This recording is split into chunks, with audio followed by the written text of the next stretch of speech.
You're out with a serial killer. Good. Yeah, What? Chloe and Chris set you Fuck. up with a serial killer, Why, but no she's way. different, so it's That fine. I wouldn't be surprised. I knew they were trying to get rid of me. Serial killers say what? Chris and Chloe have set Scott up with a serial killer? Hey guys, welcome back to Through the Lens with your favorite trauma coach, Ashley. Make sure to like and subscribe. Today I am channeling my inner Kris Jenner and Kim Kardashian with the blazer look. May not have as big of shoulder pads, but I'm feeling it. Are you feeling it? All right, back to why we're here. Whoa, what is going on here? Well, if you watched last week's episode, you saw that Scott was reintroduced and that he's really been struggling from this accident and the back pain it has caused him and how it's holding him back from being able to exercise and really get out there and be active. So what happened? Chris and Chloe decided they were going to take it upon themselves to go ahead and hire a matchmaker and set Scott up. But as we saw, was Scott set up with a serial killer? Or, if you've watched enough of my videos, you understand how powerful your perception is. Is this just a perception of Scott based on what this woman shares? Her name is Celine, so let's tune into their blind date with a serial killer. And is she a serial killer or is she not? Comment in the post. Hi. Hey, What's happening? not much. Mwah. After Chloe and I did our matchmaking in honor of Scott, our final choice was Celine.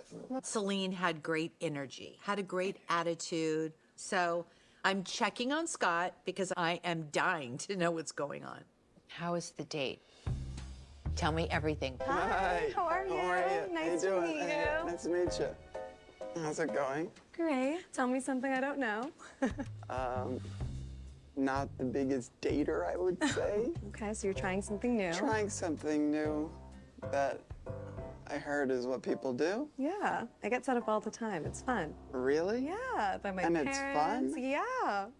What was your first impression? She was optimistic and happy and positive about so many different things in life. Scott can be a Debbie Downer from time to time. Just saying.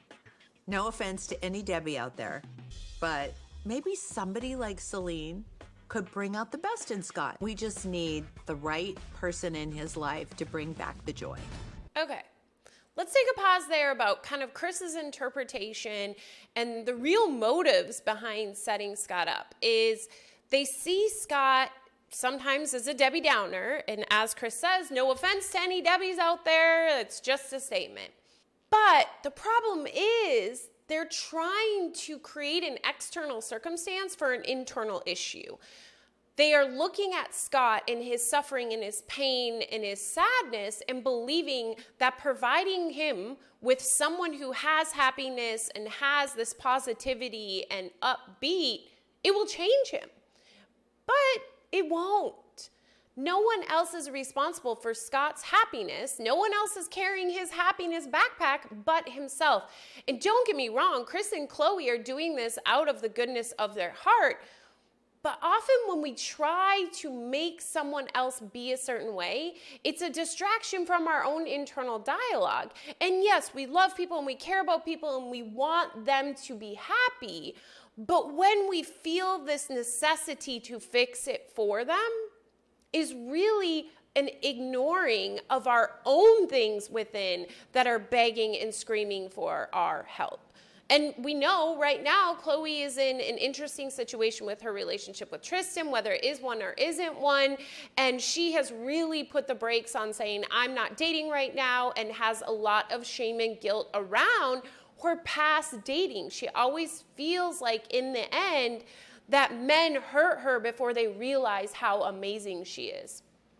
That we'll discuss in a different episode, but it just shows that Khloe has something internal that she is externalizing, and Kris has this history of fixing everybody else's lives around her and arranging them. I mean, she's a manager in order to feel good about herself. Again, this isn't something they're doing out of meanness. They're doing this out of the kindness of their heart, but really when we look at what's going on at the level of the subconscious, it's a projection of what they need within themselves. And we know that just placing someone in Scott's life is not going to fix him. Could it be that walking stick that is necessary for him to start doing his inner turn? Absolutely. But by no means bringing someone into your life that emanates what you are seeking, will it change you? It actually can cause you to go the opposite direction, because it's a constant mirror of what you are not doing and what you are not becoming, and then you start to project out on them. Now let's continue to see how all of a sudden this amazingly positive woman, she looks very cheerful and beautiful and bright, this Celine, becomes a possible serial killer? I mean, they do say a lot of serial killers look like you and I.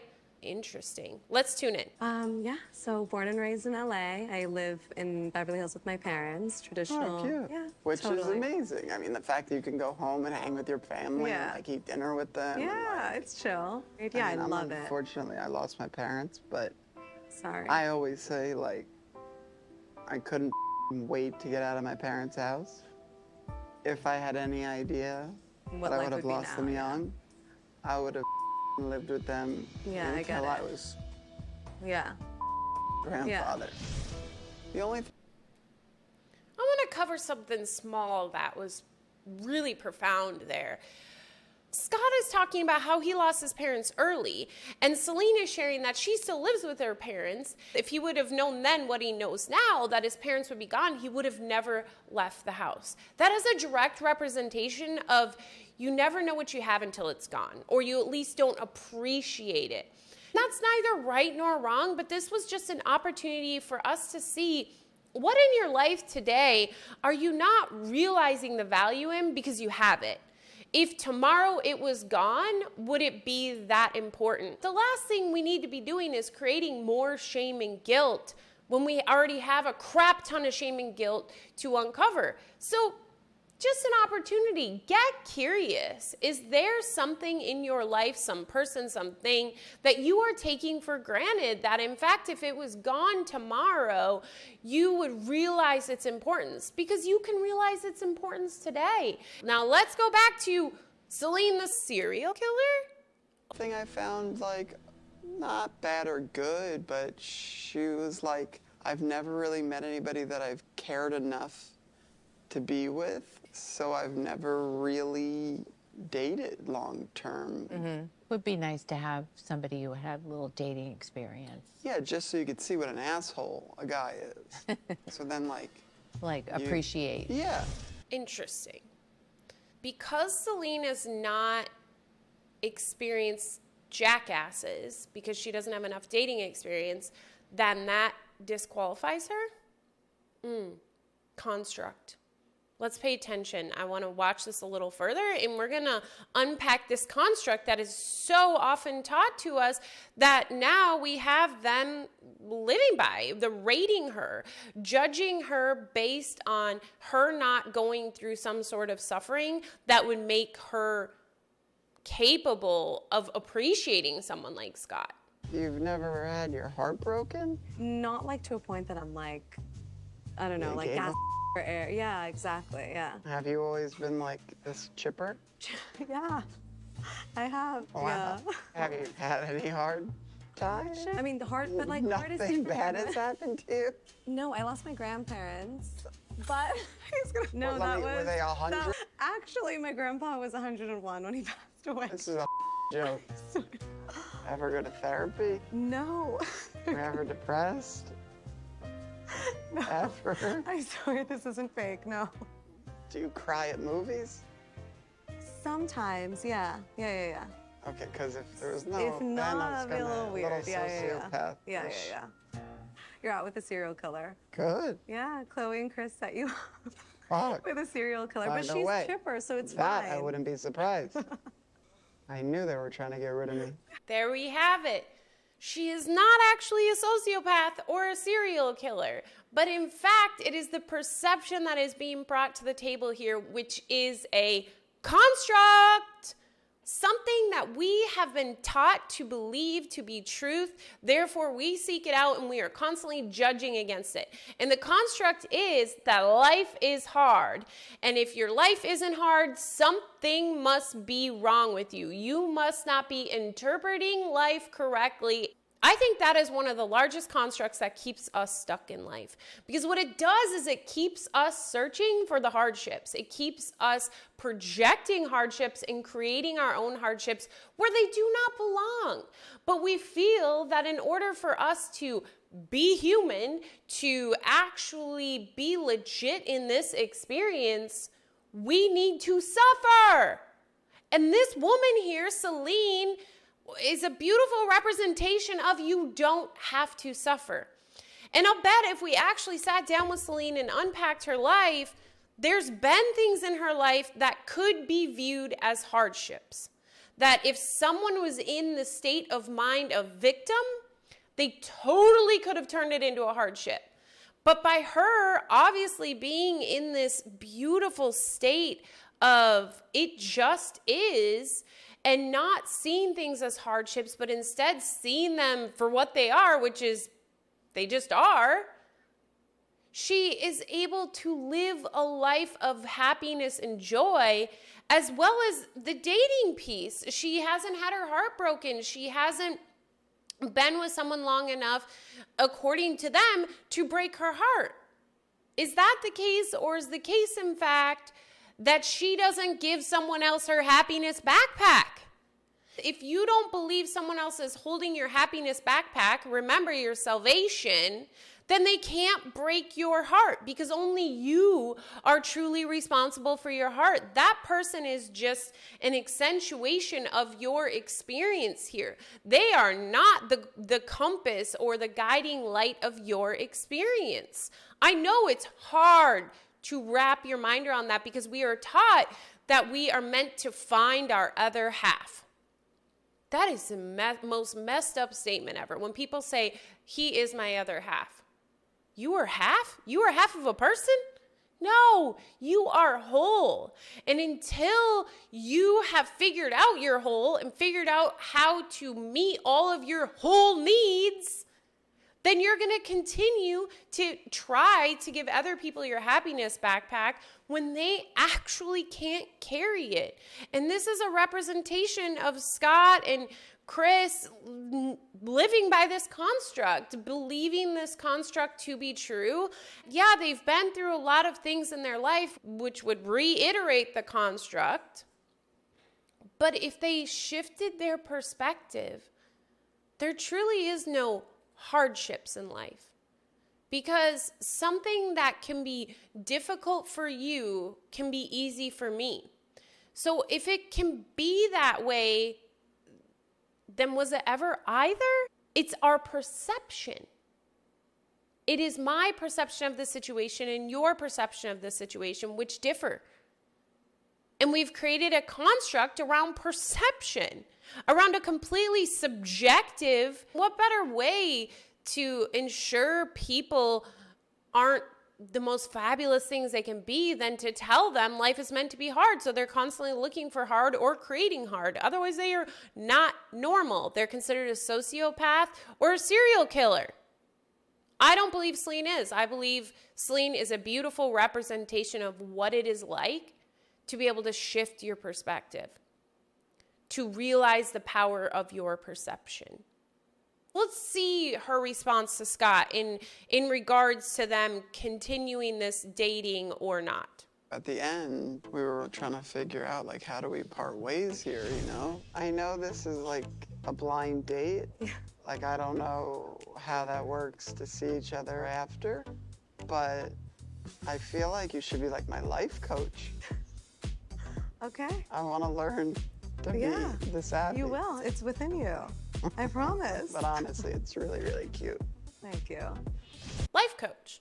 That's how they ended. I find it interesting how dismissive Scott got towards the end. It almost felt as though he was talking down to her, and it makes sense because his back was kind of against the wall, like people like this actually exist. Let's be honest, if we look at the exposure we've had to Scott over the years, I'm not sure if he's ever been actually exposed to a woman like Celine or a person in general who maybe they had hardships in life and they worked through it and now they're in a better place. But this woman literally can sit and look at her life from the most beautiful place ever. And how does Scott acknowledge that? It's cute. And yes, I get it. There's editing and other things within this. And maybe that's not what Scott's response was to, but we're responding to what we're saying. What I see is that's a very dismissive statement.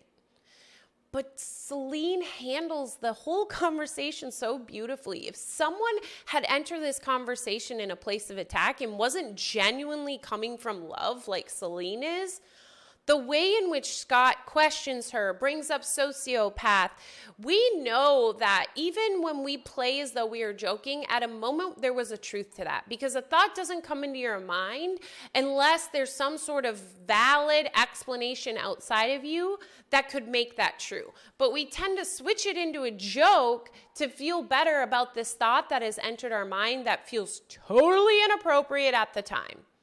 So the easiest way is to slide it in as a joke. Celine handled this gracefully, and she told Scott, it is within you, it is within everyone, because the reality is it's a perspective shift. That is what Celine did. She has mastered the ability, according to the 2 minutes we saw of her, to really come from that perspective of love and of not seeing life as hardships, but just seeing it as it is. And that's really how she handled Scott as well, was just like, it just is. Whatever he's saying, just is. I'm not going to take this as attack because I'm whole and I don't need Scott's approval or disapproval in my life.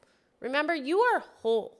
If you believe that your partner is your other half, this is an opportunity to get curious.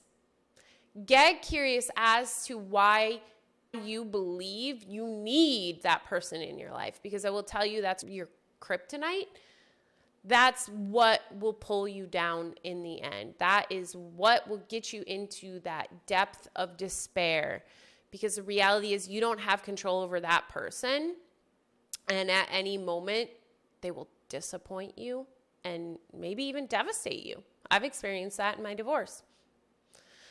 We've come to the conclusion that she is not a serial killer, but in fact, it is the perception of Scott in regards to, holy crap, this doesn't seem normal, so I've got to label it. Just like, gotta put a ring on it.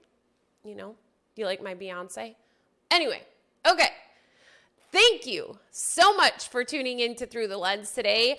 The key takeaways are, you are not a half, you are whole, and if you feel like you're a half, time to get curious.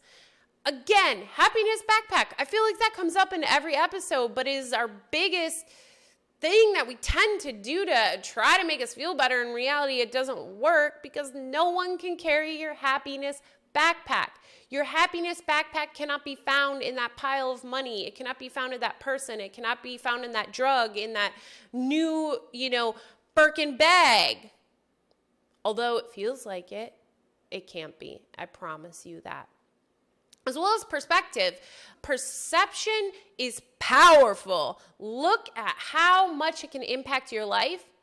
And on the flip side, look how messed up constructs can make your life. Look how much weight constructs can cause you to place on things that are not necessary. For you to believe that your life should look a certain way because of some random construct that someone made one time from a subjective place because they were probably hated their life and decided everybody should hate their life and everybody should struggle, whether they get through it or not. It's initiation. Otherwise, you are the odd man out and you are a sociopath or a serial killer. Oh, so many of them. Again, one of the key takeaways, get curious. If you find yourself in any of these situations and you're like, crap, that's what Ashley talked about. Get curious. Begin to understand it. Begin to know why you are operating from this place. Thank you so much for tuning in today. I hope you found just as much beautiful nuggets in this as I did, verbally processing it with you. Please make sure to like and subscribe so YouTube knows to send this out to more people so that in turn we can change the world.